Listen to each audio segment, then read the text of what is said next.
Russia's invasion of Ukraine has created ripples in the world of defense. A new form of battle, once only drawn up in war games, has become a reality. AI is tilting the advantages and changing everything we once thought about national defense. Joining me now, Trae Stephens, Executive Chairman and co-founder of Anduril. Trae, it's been the last 2 years, 3 years has just been absolutely amazing with respect to how war is fought, how technology will change things.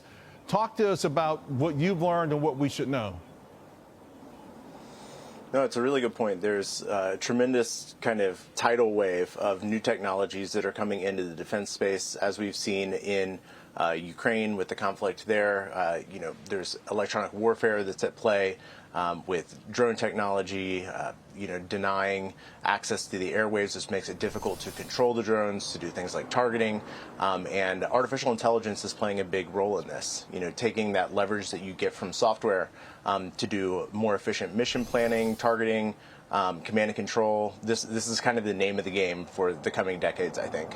You mentioned software. I want to pick up on that because the notion that, we started to get used to the notion of wars being fought with someone controlling a drone in Nevada that might be flying anywhere in the world. But now it's taken even a greater leap forward, the role of software, hasn't it? Yeah, absolutely. I still feel really strongly about America and what we're doing here. We are still the software superpower in the world.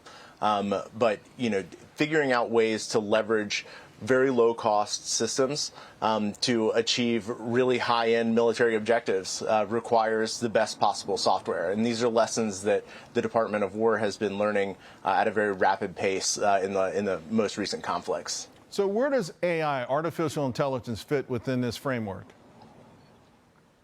Yeah, there's this long history in popular culture of people kind of being super concerned about killer robots and things like that, kind of Terminator style. And I think that's sort of different than how we're seeing AI take place in the battlefield today. It's less about giving autonomous robots the ability to go out and execute missions without any human in the loop. It's really about giving humans superpowers, giving them the most efficient pathways of information for command and control so that they can make the best decisions possible as they engage in warfare. The Undersecretary of War for Research and Engineering, Emil Michael, has recently talked about this as kind of like the efficiency frontier for soldiers that hasn't existed historically. China's been doing this for a long time, for like the last 15 years. I think the first reference to AI weapons in China was in a research paper from 2011. While they were doing their work on advancing the capabilities that they had to prepare for the next war, we were still deciding here in the U.S. whether or not our big tech companies wanted to interact with the government and the Department of War at all. And so we're kind of running from a little bit of a place behind China, but I still feel really strongly that we have a lot of advantages going into that arms race as well. Yeah, to that point, the public, the resistance, maybe it goes back to Eisenhower and the military-industrial complex sort of feeling that, hey, these companies are too big, too powerful. Now I do believe the public is being shifted here, where we believe, hey, if we're going to stay the top nation in the world, we must have the best military, and that means military capabilities. It's interesting, after America captured Maduro, the next day, 2 stocks stood out to me. Chevron up big time, but so was Palantir.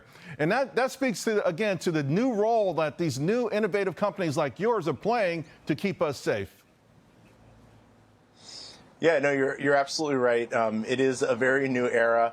The public perception has shifted pretty meaningfully in the past few years around whether or not we should be investing in the military. Obviously, many of your viewers, I'm sure, saw that President Trump has been talking about a $1.5 trillion defense budget. Obviously, it's still very early in that process, but there's a tremendous amount of attention that's being paid to this. I believe this administration is taking huge steps. Secretary Hegseth has been out on his Arsenal of Freedom tour talking about how important this is. One of my favorite quotes from his trip to Brownsville to Starbase was, he said, we're done with a peacetime science fair. It's time for a wartime arms race mentality to take hold. And it's been really cool to see not only the public align behind that vision, but also to see the administration and the government align behind the importance of moving really fast, increasing competition, investing in new technology companies that are coming in that are willing to do the work that's necessary to win that arms race. Yeah, and the notion of having a democracy and protecting our democracy, a lot of people push back, particularly, ironically, conservatives on that $1.5 trillion number you mentioned, but it also could be a jobs producer. And I look at it as a de facto jobs producer, as well as keeping us the preeminent nation in the world. And AI superiority has to be at the forefront of that. Absolutely. I mean, technology is actually the implementation of just war. I think this idea that we can sit idly by and be pacifists is kind of crazy. Like, that's not an ethical position to take at all. I believe that by employing technologies like artificial intelligence, we can save lives. We can drive down the costs of engagement. We can both in dollars and in human life. And we can be more precise, we can be more targeted, avoid the loss of unnecessary civilian casualties.